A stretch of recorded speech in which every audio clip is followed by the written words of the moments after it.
يا مركز النور فيك الإخاء وفيك المحبة فيك النقاء يا مركز النور فيك الإخاء وفيك المحبة فيك النقاء وفيك تجمع شمل الشباب فصرت بحق لهم ملتقى وفيك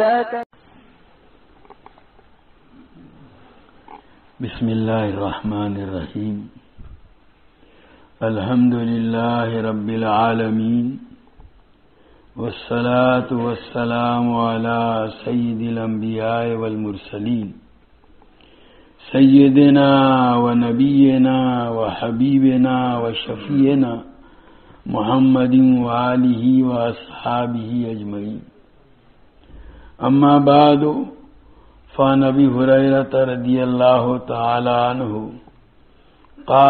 قال النبي صلى الله تعالى عليه وسلم من يأخذ عني هؤلاء الكلمات فيعمل بهن أو يعلم من يعمل بهن.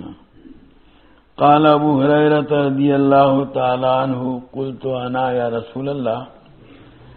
قال فأخذ بيدي وأد خمسا اتق المحارم تكن عابد الناس وارض بما قسم الله لك تكن أغنى الناس وأحسن إلى جارك تكن مؤمنا وأحب للناس ما تحب لنفسك تكن مسلما ولا تكثر الزهك فإن كثرة الزهك تميت القلب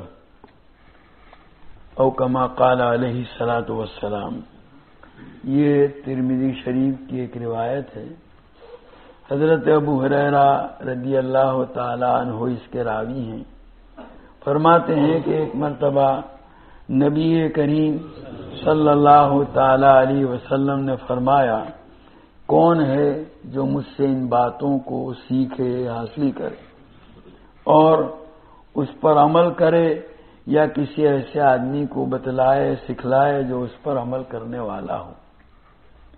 یہ حضور اکرم صلی اللہ تعالی علیہ وسلم کا تعلیم و تربیت کا ایک خاص انداز تھا کہ لوگوں کو پہلے متوجہ فرماتے تھے اور اس کے بعد ارشاد فرماتے تھے. جیسے کلاس روم میں استاد کہتا ہے کون میرے سوال کا جواب دے گا تو بچے سب ایک ساتھ ہاتھ اٹھاتے ہیں. ان کو متوجہ کرنا مقصود ہوتا ہے. یہاں نبی کریم صلی اللہ تعالی علیہ وسلم نے پہلے ایک سوال قائم کیا کون ہے جو مجھ سے ان باتوں کو سیکھے اور حاصل کرے. اب آگے کوئی بھی بات دین کی سیکھنے کی اور حاصل کرنے کی غرض کیا ہونی چاہیے, کیوں سیکھے آدمی, وہ بھی نبی کریم صلی اللہ علیہ وسلم نے بتلا دیا. فیعمل بہن اور یعلم من یعمل بہن, کہ اس پر عمل کرے یا کسی ایسے آدمی کو بتلائے جو اس پر عمل کرنے والا ہو. گویا دین کی بات سیکھنے کے دو ہی مقصد ہوا کرتے ہیں. پہلا مقصد یہ ہے کہ آدمی خود عمل کا اہتمام کرے اور دوسرا یہ ہے کہ دوسرے اللہ کے بندوں تک اس کو پہنچائے. حضرت ابو ہریرہ رضی اللہ تعالیٰ عنہ جو وہاں موجود تھے انہوں نے عرض کیا کہ اللہ کے رسول میں اس کے لیے تیار ہوں. فرماتے ہیں حضرت ابو ہریرہ کہ میرے اس آمادگی ظاہر کرنے پر نبی کریم صلی اللہ تعالی علیہ وسلم نے میرا ہاتھ اپنے دست مبارک میں لیا اور 5 باتیں گنوائی. اس میں پہلی بات جو نبی کریم صلی اللہ تعالی علیہ وسلم نے ارشاد فرمائی اتق المحارم تکن عابد الناس. یہی اس وقت مجھے عرض کرنی ہے کہ اللہ نے جن چیزوں کو حرام قرار دیا ہے, اللہ تعالیٰ نے جن چیزوں سے منع فرمایا ہے ان سے بچو, تم سب سے بڑے عبادت گزار بن جاؤ گے. گویا سب سے بڑی عبادت کیا ہے؟ گناہوں کو چھوڑنا. اور سب سے بڑا عبادت گزار بندہ کون ہے؟ جو گناہوں کو چھوڑنے والا ہو. یہ ایک بہت اہم چیز ہے, اس کی طرف توجہ کرنے کی ضرورت ہے. ہم لوگ گناہوں کے چھوڑنے کے معاملے میں جیسا سنجیدہ ہونا چاہیے اور اس کی طرف جیسی توجہ کرنی چاہیے نہیں کرتے ہیں، اس کی اتنی اہمیت نہیں ہے۔ ایک آدمی جب دین پر چلنے کا ارادہ کرتا ہے تو وہ نوافل جو اعمال ہیں ان کے اوپر جو ہے زیادہ سے زیادہ عمل کرنے کی کوشش کرتا ہے، لیکن گناہوں کو چھوڑنے کے لیے جو محنت کرنی چاہیے وہ نہیں کرتا۔ حضور اکرم صلی اللہ تعالی علیہ وسلم کے چچا زاد بھائی حضرت عبداللہ ابن عباس رضی اللہ تعالی عنہما، جن کو نبی کریم صلی اللہ تعالی علیہ وسلم نے دعا دی تھی اللہم علمہ الکتاب، کہ اللہ ان کو کتاب یعنی قرآن پاک کا علم عطا فرما، دوسری دعا عطا فرمائی تھی وفقہہ فی الدین، اور دین کی سمجھ عطا فرما، جن کا لقب ہے حبر الامہ، امت کے بڑے عالم۔ ان سے ایک آدمی نے پوچھا کہ ایک آدمی ہے جو گناہ کرتا ہے، رجل قلیل العمل قلیل الذنوب اعجب الیک ام رجل کثیر العمل کثیر الذنوب، ایک آدمی اعمال کم کرتا ہے، فرائض واجبات پر اکتفا کرتا ہے، نوافل زیادہ نہیں پڑھتا، لیکن گناہ بھی کم کرتا ہے، اس کے مقابلے میں ایک دوسرا آدمی ہے جو اعمال بہت زیادہ کرتا ہے، فرائض و واجبات کے ساتھ نوافل کا بھی خوب اہتمام، لیکن جو ہے وہ جو کم اعمال والا جو گناہ کم کرتا تھا یہ گناہ بہت کرتا ہے، تہجد پڑھتا ہے، اشراق پڑھتا ہے، قرآن کی تلاوت کرتا ہے، تسبیحات پڑھتا ہے، لیکن لوگوں کی غیبت بھی کرتا ہے، لوگوں کو تکلیفیں بھی پہنچاتا ہے، لوگوں کے ساتھ معاملات میں ٹھیک طریقے سے پیش نہیں آتا، مطلب یہ ہے کہ گناہوں سے بچنے کا اہتمام نہیں کرتا۔ تو ان دونوں میں آپ کے نزدیک کون سا آدمی زیادہ پسندیدہ ہے؟ آپ کس کو پسند کرتے ہیں؟ تو حضرت عبداللہ ابن عباس رضی اللہ تعالیٰ عنہما نے جواب میں ارشاد فرمایا لا عادل بالسلامہ، جو آدمی اپنے آپ کو گناہوں سے بچاتا ہے اس کی اس خوبی کے مقابلے میں کسی اور چیز کو ترجیح دیتا نہیں۔ گناہوں سے اپنے آپ کو بچانا یہ بہت اہم چیز ہے۔ اب یہاں ایک سوال پیدا ہوتا ہے کہ فرائض اور واجبات کہاں گئے؟ تو آدمی ذرا اس ارشاد میں سوچے گا تو خود بخود اس کا جواب مل جائے گا کہ بھئی کوئی آدمی فرض اگر ادا نہیں کرتا یا واجبات کو ادا نہیں کرتا تو یہ کیا ہوگا؟ گنہگار ہوگا، اور جب گناہ سے بچنے کا اہتمام کرے گا تو فرائض اور واجبات تو خود بخود ادا کرنے ہی۔ تو ایک طرف وہ فرائض اور واجبات کی ادائیگی کا اہتمام کرتا ہے، دوسری طرف اللہ کی نافرمانی سے بچنے کا اہتمام کرتا ہے، تو اس کا نتیجہ یہ ہوگا کہ اللہ تبارک و تعالیٰ کے ساتھ اس کو ایک خاص قرب حاصل ہوتا ہے۔ گناہ جو ہے وہ آدمی کو اللہ سے دور کرتا ہے، لیکن جب یہ گناہ سے بچے گا تو اس کے نتیجے میں اللہ واجبات اور فرائض کی ادائیگی بھی ہو رہی ہے، گناہ سے بچ بھی رہا ہے، تو اللہ کا ایک قرب حاصل ہوگا، اور پھر اس کی برکت سے اللہ تعالیٰ نوافل کی بھی اس کو توفیق عطا فرمائیں گے۔ یہ رمضان کا مہینہ ہمیں کیوں دیا گیا؟ روزے اللہ تعالیٰ نے کیوں فرض کیے؟ کتب علیکم الصیام کما کتب علی الذین من قبلکم لعلکم تتقون، کہ تم پر روزے فرض کیے گئے جیسے تم سے اگلے لوگوں پر فرض کیے گئے تھے تاکہ تمہارے اندر تقوی آئے۔ تقوی کا مطلب کیا ہے؟ ہم لوگوں کے ذہنوں میں غلط فہمی ہے، ہم لفظ تقوی جب سنتے ہیں نا تو یوں سمجھتے ہیں تقوی کا مطلب یہ ہے کہ آدمی رات بھر اللہ کی عبادت کرے، نماز پڑھتا رہے، دن بھر روزے رکھے، ہر وقت ہاتھ میں تسبیح ہو اور زبان پر اللہ کا ذکر ہو، ہم تقوی اس کو سمجھتے ہیں۔ نہیں، تقوی تو قرآن میں اللہ تعالیٰ نے فرض قرار دیا، اور تقوی کا مطلب یہ ہے کہ آدمی اپنے آپ کو اللہ کی نافرمانی سے بچائے۔ حضرت عمر رضی اللہ تعالیٰ عنہ نے ایک موقع پر حضرت ابی بن کعب رضی اللہ تعالیٰ عنہ سے اس سلسلے میں سوال کیا تھا، تو انہوں نے جواب میں اخیر میں یہی بات فرمائی خلص الذنوب صغیرہا و کبیرہا ذاک التقیٰ، گناہوں کو چھوڑ دو چاہے وہ چھوٹے ہوں یا بڑے ہوں، اسی کا نام تقویٰ ہے۔ تو حقیقت تو یہ ہے کہ جب تک آدمی گناہوں کو نہیں چھوڑے گا وہاں تک اس کو اللہ کا قرب حاصل نہیں ہوگا۔ حضرت عمر بن عبدالعزیز رحمۃ اللہ علیہ، جن کا مقام بڑا اونچا ہے، 5ویں خلیفہ راشد ان کو قرار دیا گیا ہے، وہ فرماتے ہیں میں چاہتا ہوں کہ فرائض اور واجب نمازوں کے علاوہ کوئی نماز نہ پڑھوں، فرض روزوں کے علاوہ کوئی روزہ نہ رکھوں، فرض زکوٰۃ کے علاوہ کوئی اور خیرات نہ کروں، فرض حج کے علاوہ اور کوئی حج ادا نہ کروں، اور اپنی ساری طاقت اور قوت کو اللہ کی نافرمانی سے بچانے کے لیے استعمال کروں۔ گویا اللہ کی نافرمانی سے اپنے آپ کو بچانا، گناہوں سے بچنا بڑی اہمیت رکھتا ہے۔ ایک بزرگ کو کسی نے تہجد کے متعلق پوچھا تو انہوں نے جواب میں فرمایا خف اللہ بالنہار و نم باللیل، دن میں اللہ سے ڈرتے رہو، یعنی گناہوں سے بچتے رہو، اور رات کو سو رہو۔ یعنی تہجد نہیں پڑھو گے لیکن اگر اللہ کی نافرمانی سے بچنے کا اہتمام کرو گے تو یہی چیز جو ہے بڑی اہمیت رکھتی ہے۔ ایک صاحب اپنی قوم کو جو ہے نصیحت کر رہے تھے اور تہجد کے متعلق کہ رات کے سونے نے تم کو ہلاک اور برباد کر دیا۔ ایک بزرگ وہاں موجود تھے، وہ کہنے لگے دن کی بیداری نے ان کو ہلاک کیا۔ یعنی مطلب یہ ہے کہ دن کی بیداری میں جو گناہ کرتے ہیں ان گناہوں کے نتیجے میں ہلاک و برباد ہوئے ہیں۔ تو حقیقت تو یہ ہے کہ اللہ کی نافرمانی سے اپنے آپ کو بچانا یہ بڑی اہمیت رکھتا ہے، اسی پر زیادہ محنت۔ ہمارے اکابر فرماتے ہیں کہ آدمی جو ہے نوافل پر کا جتنا اہتمام کرتا ہے اس سے کئی گنا اہتمام اس کو جو ہے گناہوں سے بچنے کا کرنا چاہیے۔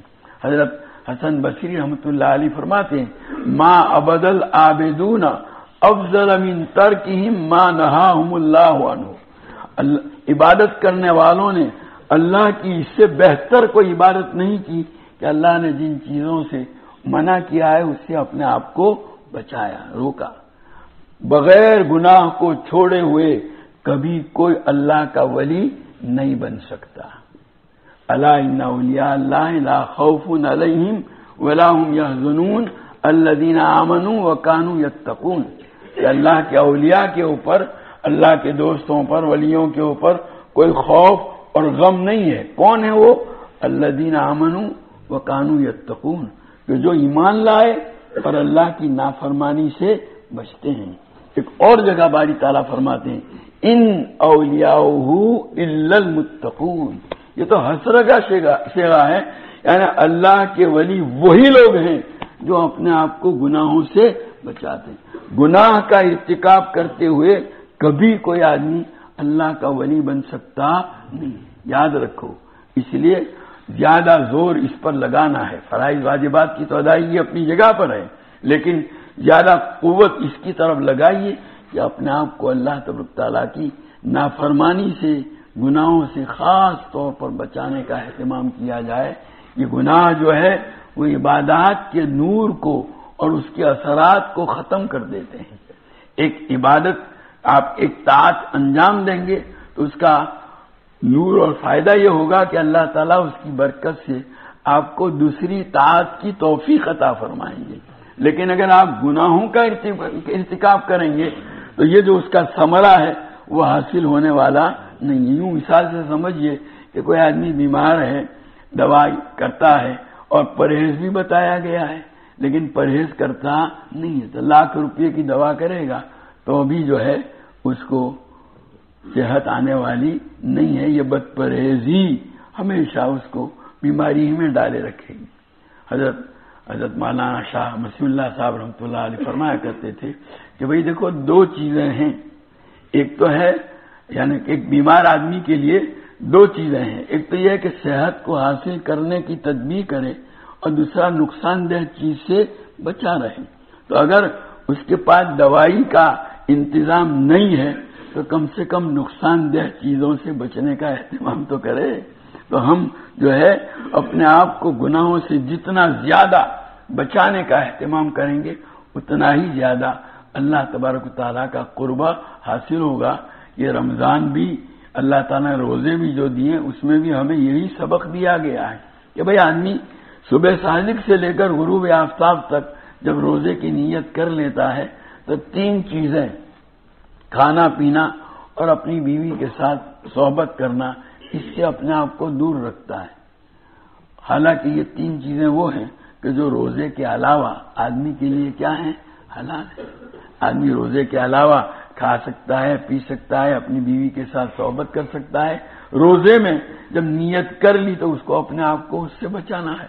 تو ایک آدمی جب ایک مرتبہ روزہ رکھ لیتا ہے، کیسا ہی گنہگار کیوں نہ ہو، کیسا ہی بد کردار کیوں نہ ہو، لیکن روزے کی جب نیت کر لے گا تو اس کے بعد پھر چاہے اس کو گرمی کے روزوں کے اندر کتنی سخت پیاس کیوں نہ لگی ہو، اور گھر کے اندر وہ کمرے میں ہے، کمرہ بند ہے، اندر کی کنڈی لگی ہوئی ہے، اور فریج کے اندر جوس بھی موجود ہے، ٹھنڈا پانی بھی موجود ہے، لیکن کبھی بھی وہ ہاتھ نہیں لگائے۔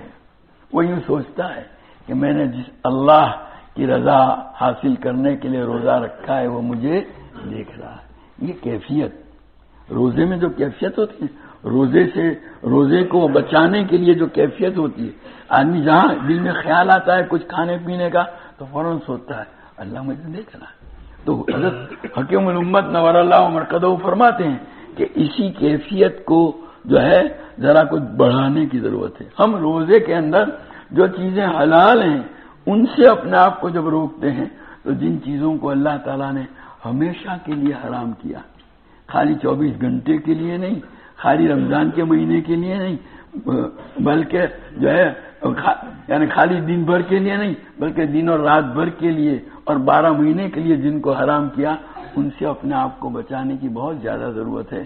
حضرت مولانا علی میاں صاحب رحمۃ اللہ علیہ فرماتے تھے ایک تو یہ رمضان کا روزہ ہے، یہ تو چھوٹا روزہ ہے کہ آدمی صبح صادق سے لے کر غروب آفتاب تک ان چیزوں سے اپنے آپ کو روکتا ہے، اور ایک بڑا روزہ ہے۔ بڑا روزہ کیا ہے؟ بالغ ہونے کے بعد سے لے کر کے موت تک کوئی بھی چیز جو اللہ کی نافرمانی کی ہو اس سے اپنے آپ کو بچائے۔ تو مومن کا یہ بڑا روزہ جو ہے اس کا ہمیں اہتمام کرنا ہے۔ اللہ تبارک و تعالی مجھ کو بھی اس کی توفیق اور سعادت عطا فرمائے، آپ کو بھی دعا کر دی۔ سبحانک اللہم و بحمدک و تبارک اسمک و تعالی جدک و لا الہ غیرک، اللہم صلی وسلم وبارک علی سیدنا و مولانا محمد وعلی آل سیدنا و مولانا محمد کما تحب و ترضى بعدد ما تحب و ترضى۔ ربنا ظلمنا انفسنا وان لم تغفر لنا وترحمنا لنكونن من الخاسرين۔ ربنا آتنا في الدنيا حسنة وفي الآخرة حسنة وقنا عذاب النار۔ اللهم وفقنا لما تحب وترضى من القول والعمل والفعل والنية والهدى۔ اے اللہ تو ہمارے گناہوں کو معاف فرما، ہماری خطاؤں سے درگزر فرما، تیری مرضیات پر ہم کو زیادہ سے زیادہ چلا کر تیری نامرضیات سے ہماری پوری حفاظت فرما۔ نبی کریم صلی اللہ تعالی علیہ وسلم کے طریقوں اور سنتوں کو اپنی زندگی کے ہر شعبے میں جاری کرنے اور اپنانے کی تو ہمیں توفیق اور سعادت عطا فرما۔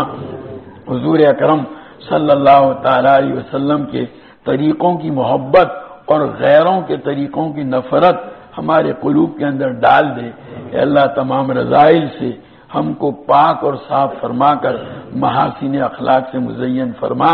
تیری معرفت و محبت کے انوار سے ہمارے قلوب کو منور فرما، تیری یاد سے ہمارے دلوں کو آباد فرما، دوام ذکر اور دوام طاعت کی ہمیں توفیق عطا فرما، تمام اعمال میں اخلاص، اتباع اور احتساب کی کیفیت نصیب فرما۔ اے اللہ ہمیں، ہمارے اہل و عیال اور تمام متعلقین کو صحت، قوت، عافیت، سلامتی، دنیا آخرت کی بلائیوں سے مالا مال فرما۔ ہماری تمام ضرورتوں کی تو اپنے خزانے غیب سے کفالت فرما، ہمیں کسی کا محتاج و دستنگر نہ بنا۔ اے اللہ تو ہماری اولادوں کو عقائد حقہ، علوم نافعہ، اعمال صالحہ اخلاق فاضلہ سے آراستہ فرما، برے اخلاق، برے کردار و گفتار، برے عادات و اطوار، بری صحبتوں، برے ماحول کے برے اثرات اور برے لوگوں کی بری عادتوں کا نشانہ بننے سے ان کی پوری حفاظت فرما، اپنی شان ربوبیت سے اے اللہ تو ان کی تربیت فرما کر ان کو ہماری آنکھوں کی ٹھنڈک، ہمارے دلوں کا سرور، ہمارے لیے صدقہ جاریہ اور ہماری امیدوں سے بڑھ کر کے بنا دے۔ اے اللہ ہمارے بیماروں کو صحت کاملہ عاجلہ مستمرہ عطا فرما، مقروضوں کے قرضوں کی ادائیگی کی شکلیں پیدا فرما، پریشان حالوں کی پریشانیوں کو دور فرما، حاجت مندوں کی حاجتیں پوری فرما، جو لوگ قید و بند میں محبوس ہیں ان کو رہائی عطا فرما، جو مقدمات میں ماخوذ ہیں ان کو بری فرما، جو جس مصیبت میں گرفتار ہے اے اللہ اس سے اس کو نجات عطا فرما۔ حضور پاک صلی اللہ تعالی علیہ وسلم کا امتی جہاں کہیں بھی ہو، اس کے ایمان و اسلام کی، جان و مال کی، عزت و آبرو کی، اہل و عیال کی، تجارت و زراعت و کاروبار کی، ہر چیز کی پوری حفاظت فرما۔ پورے عالم میں امت محمدیہ جہاں کہیں مظلومیت کا شکار ہے اے اللہ اس کی بھرپور نصرت فرما، ظالم کے ہاتھ کو ظلم سے روک دے۔ اے اللہ حضور پاک صلی اللہ علیہ وسلم نے جتنی خیر اور بلائی تجھ سے مانگی ہمیں اور پوری امت کو عطا فرما، اور جن شرور و برائیوں سے پناہ چاہی اس سے ہماری اور پوری امت کی حفاظت فرما۔ یہاں موجود تیرے تمام بندوں کی جائز اور نیک مرادیں پوری فرما، جو مانگا وہ بھی عطا فرما، جو مانگنے سے رہ گیا وہ بھی عطا فرما۔ آج تک تجھ سے مانگ کر کبھی محروم نہیں ہوئے، اب بھی اور آئندہ بھی نہ فرما۔ ربنا تقبل منا انك انت السميع العليم فتب علينا انك انت التواب الرحيم صلی اللہ تعالی علی خیر خلقہ سیدنا و مولانا محمد و آلہ و